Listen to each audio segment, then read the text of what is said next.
طالبانو ولې له امریکایانو کفارو سره صلح وکړه او افغانان ولې وژني؟ په اسلام کې جهاد په چا فرض ده؟ ملګرو راځئ چې طالبان څه وایي، ولې له افغانانو سره جهاد کوي او بیا یې ترڅنګ له افغانانو نه مننه هم وکړه. ولې؟ دلته په ویډیو کې له موږ سره وګورئ. قدرمنو لیدونکو السلام علیکم، وخت مو بخیر.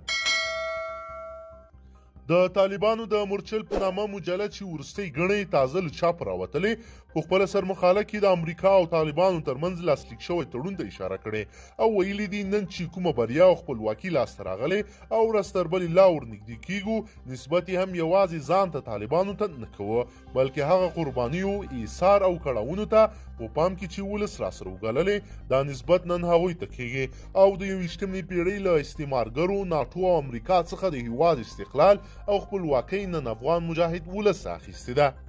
مجله وایي طالبان په هیڅ افغان احسان نه باروي او په وینا یې چې که د نن ځینې افغانان راسره په مخالفت کې دي او د ګټلې خپلواکۍ افغاني ملکیت نشي درکولی، سبا به یې سر خلاص شي او خپله پښیمانتیا به ښکاره کړي.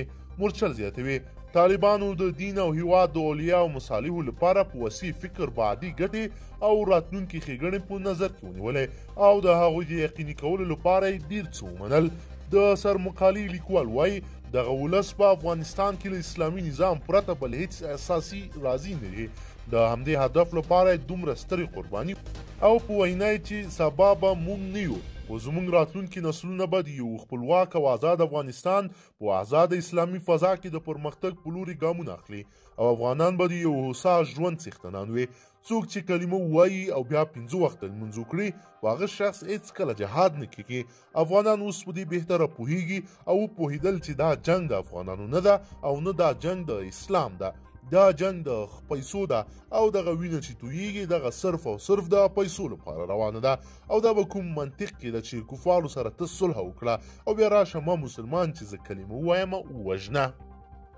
قدرمنو لیدونکو د طالبانو په دغه مقالې په خطاف کې که څه نظرونه لرئ له موږ سره یې حتما شریک کړئ او که چیرې غواړئ چې ورته تازه او مهمو پیښو څخه ځان ډېر ژر او په لنډو کې خبر کړئ، زموږ چینل د سره سبسکرایب کړئ او ویډیو د سره حتما لایک کړئ. تر بل ویډیو مو په لوی رب سپارمه.